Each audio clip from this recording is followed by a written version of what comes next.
Hello everyone, welcome back to my channel. In this video, I am going to discuss about protein function. As proteins perform a variety of functions within living organisms, such as a structural component, transport or storage, messenger proteins, enzymes and antibodies. As protein consists of a precise sequence of amino acids. And these precise sequence of amino acids allow the protein to fold into a particular three-dimensional shape or conformation. And the three-dimensional conformation of a protein is important for their function. But now the question is how proteins perform their function in cells environment. And the functions of many proteins involve interactions with a variety of different molecules. And most of these interactions are transient or short-lived. And the interactions of proteins with a variety of different molecules are the basis of complex physiological processes such as oxygen transport, immune functions and muscle contraction. Oxygen transport is performed by oxygen binding proteins, which is a kind of reversible binding of a protein to a ligand. Immune functions are performed by immunoglobulins, which is a kind of complementary interactions between proteins and ligands. Whereas muscle contraction is performed by actin, myosin and molecular motors, which is a kind of protein interaction modulated by chemical energy. In this video, I'll focus on oxygen transport. But before going into the detail, let me explain what is ligand and what is binding site. The substance that is bound by the protein is referred to as a ligand for that protein. And the binding of ligand by the protein is reversible binding. Ligand may be any kind of molecule. It may be an ion, a small molecule, a macromolecule or another protein. Interestingly, binding of protein to a ligand is selectively and with high affinity. And the ability of a protein to bind selectively and with high affinity to a ligand depends on the formation of a set of weak non-covalent bonds. And the weak non-covalent bonds includes hydrogen bonds, ionic bonds and van der Waals interactions and favorable hydrophobic interactions also. Because each individual bond is weak, many weak bonds are needed for effective binding interactions. And this is possible only if there is a precise fitting of a ligand into a protein binding site. Binding site is the region of the protein that associate with a ligand.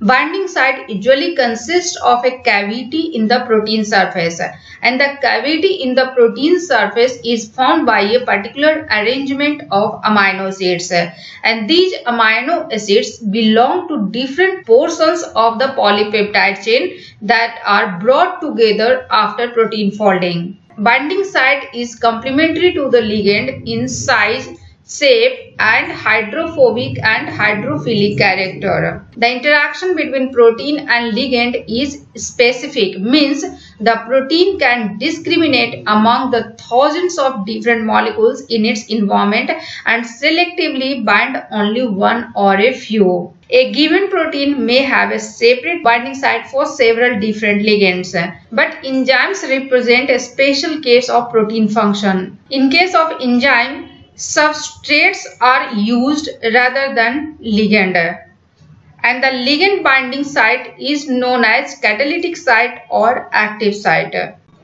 Myoglobin and hemoglobin are the oxygen binding proteins. But now the question is how oxygen transport takes place, whether oxygen binds to these two proteins directly or any other things are required to bind the oxygen for their transport. In multicellular organisms, oxygen can be transported in either of two ways.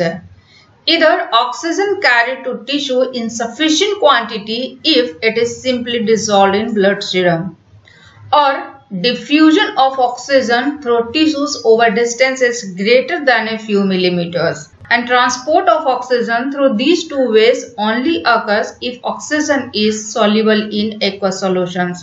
But unfortunately, oxygen is poorly soluble in aqueous solution. Therefore, it cannot be carried to tissue in sufficient quantity if it is simply dissolved in blood serum. Moreover, diffusion of oxygen through tissues is also ineffective over distances greater than a few millimeters.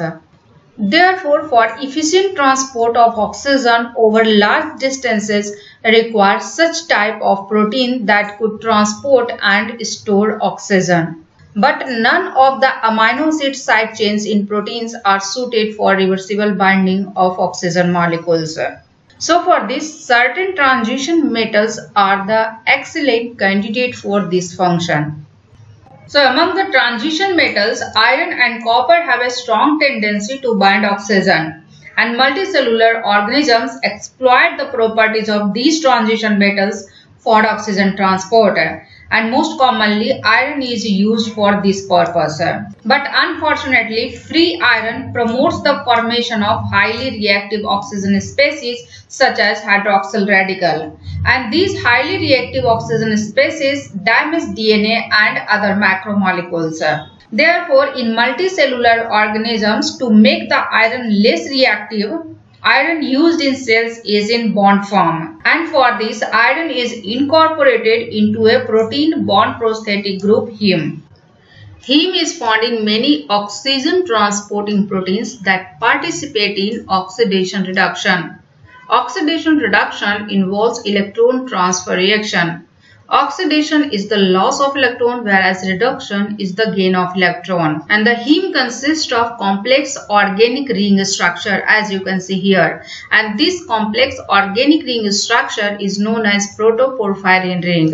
In protoporphyrin ring, the single iron atom is bound in ferrous state, not in ferric state. And the iron atom in the protoporphyrin ring has 6 coordination bonds, as you can see here, 1, 2, 3, 4, 5, 6. And out of 6 coordination bonds, 4 coordination bonds are coordinated with the nitrogen of the flat porphyrin ring, whereas the 2 coordination bond is perpendicular to the porphyrin ring, as you can see here. And these coordinated nitrogen atoms help to prevent conversion of heme iron to the ferric state, as iron in the Fe+2 state binds oxygen reversibly, but iron in the Fe+3 state does not bind oxygen. Therefore, these coordinated nitrogen atoms play an important role to keep the iron in ferrous state.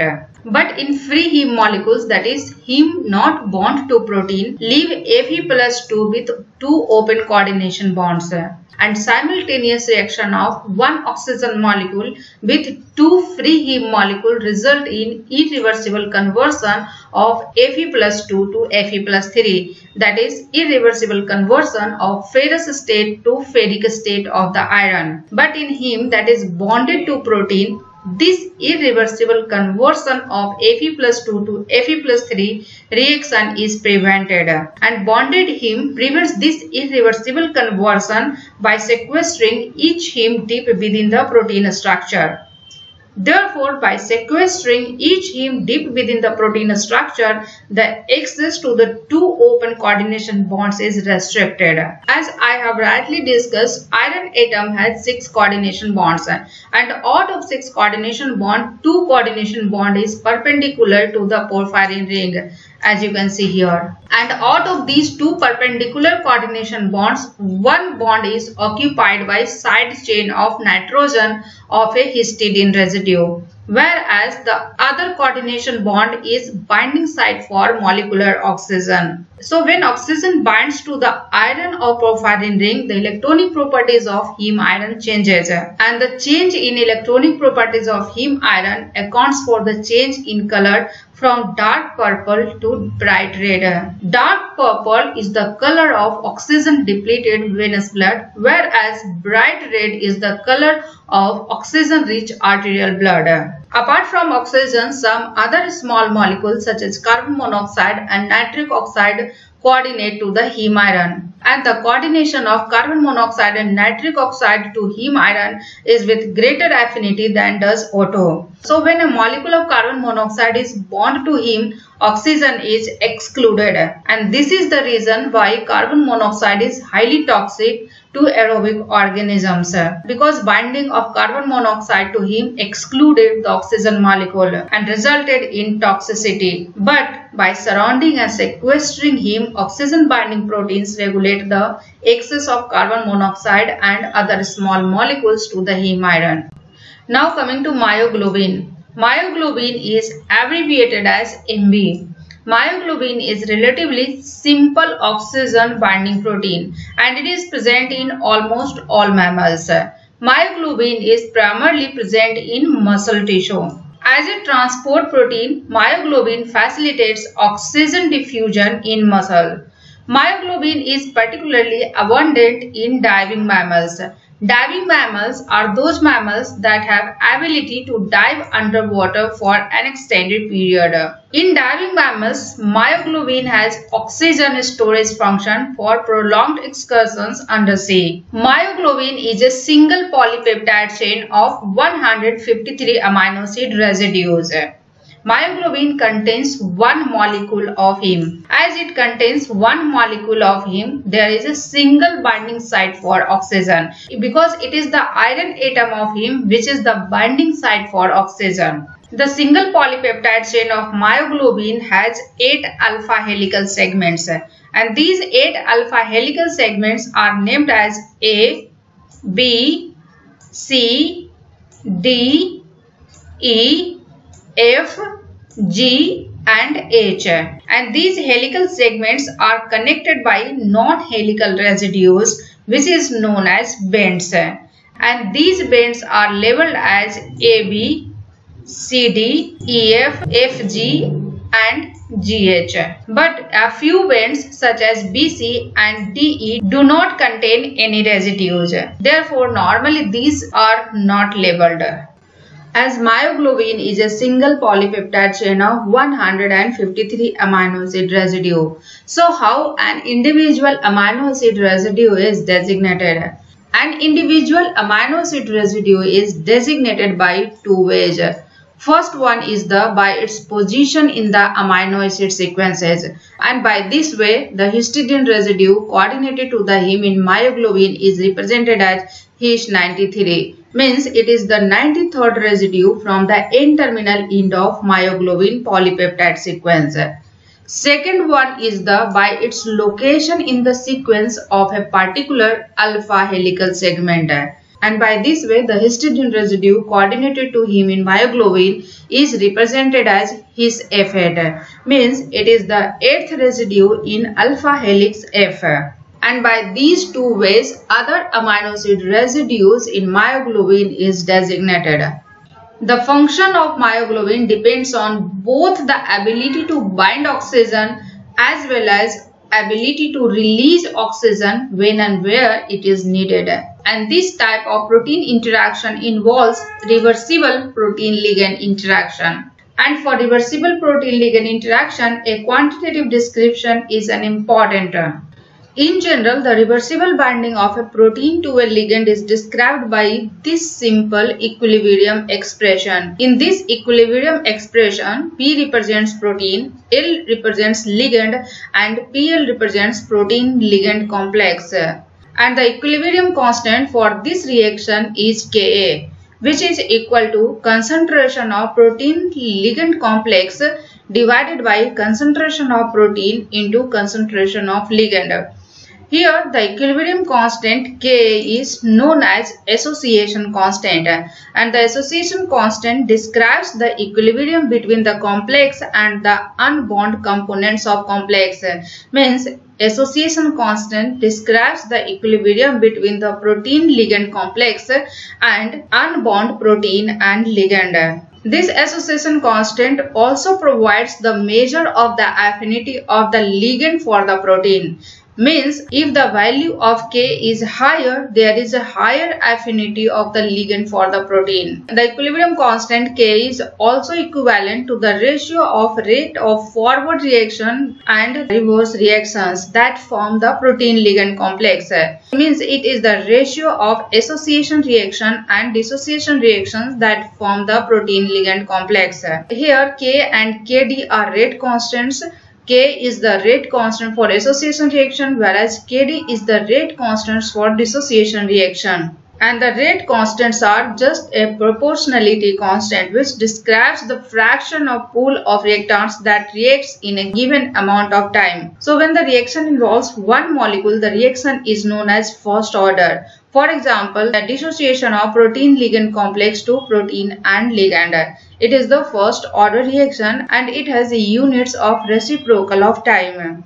But when the reaction involves two molecules, it is called second order reaction. For example, when protein binds with lipid and it forms a protein-ligand complex, it is the second order reaction. For second order reaction, rate constant has a unit M inverse S inverse. As you can see here, the equilibrium constant is denoted by capital K, whereas rate constants are denoted by lowercase k. So after rearranging this equation, the equation becomes this. Means in this rearrangement, the concentration of L is shifted towards the left. So after rearranging the equation, Ka multiplied by concentration of ligand is equal to concentration of protein ligand complex divided by concentration of protein. Means Ka into concentration of L is equal to bond protein divided by free protein.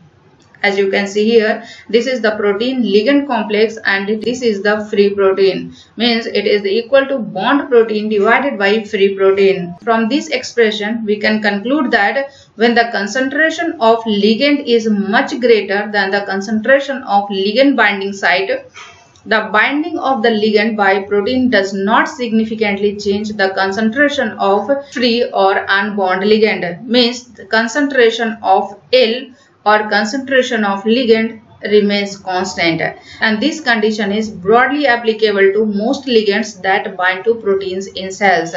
Related to this, there is another important term, that is binding equilibrium, and binding equilibrium is denoted by theta, and theta is equal to binding sites occupied divided by total binding sites.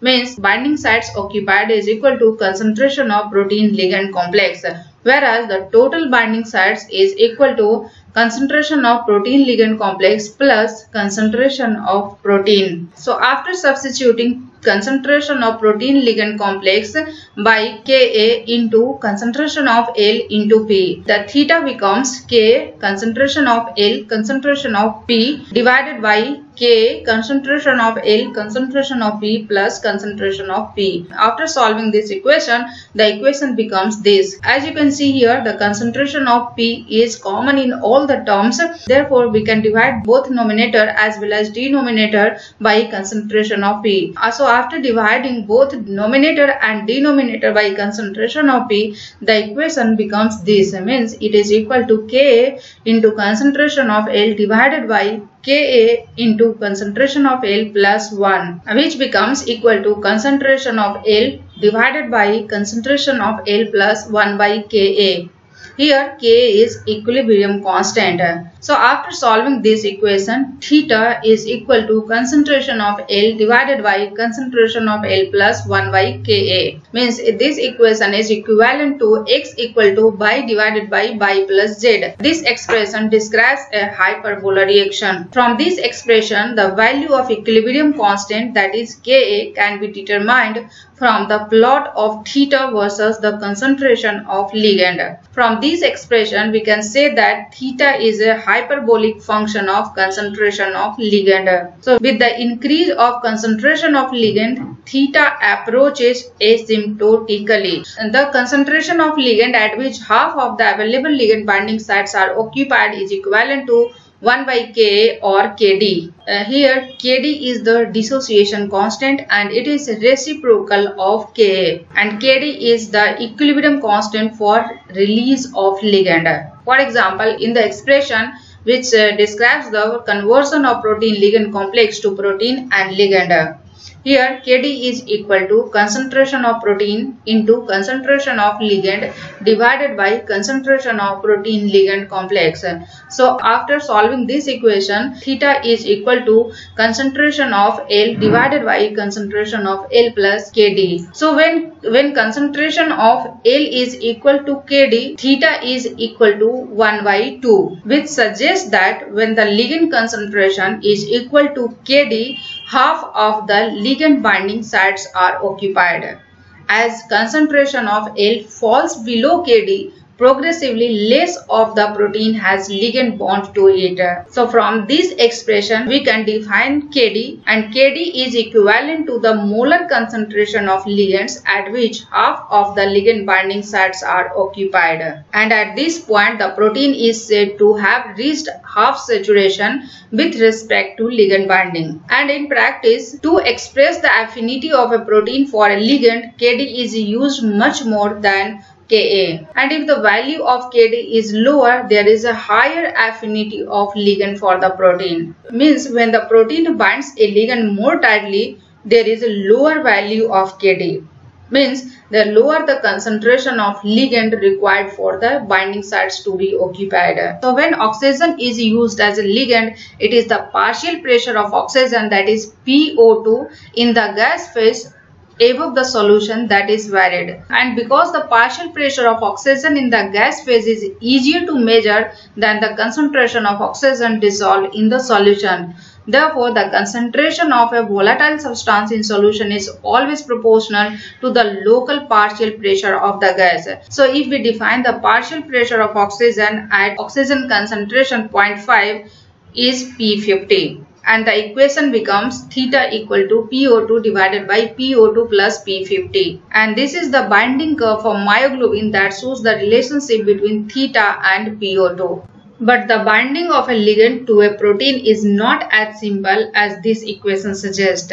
And the protein-ligand interaction is greatly affected by protein structure because proteins undergoes a lot of conformational changes. For example, when the heme is a component of myoglobin, the specificity with which heme binds its various ligand is altered. When heme is not bound to myoglobin, means when heme is in free form, carbon monoxide binds more than 20,000 times better than does O2, because Kd or P50 for CO binding to free heme is more than 20,000 times lower than that for O2. But when heme is bound in myoglobin, carbon monoxide binds only about 200 times better than oxygen, and this difference is partly due to steric hindrance. So when oxygen binds to free heme, the axis of oxygen molecule is positioned at an angle to the FeO bond, as you can see here.